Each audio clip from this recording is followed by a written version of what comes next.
Hey sisters, guess what I made today?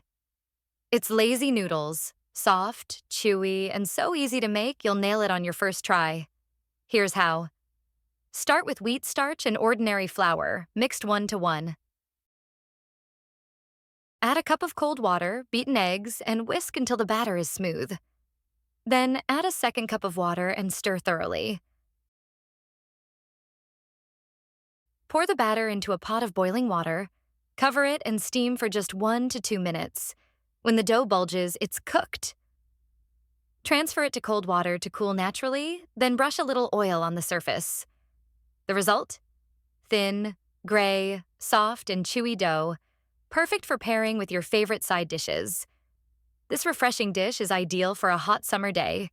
Try it out and let your family enjoy this homemade treat. Don't forget to like and save this recipe for later.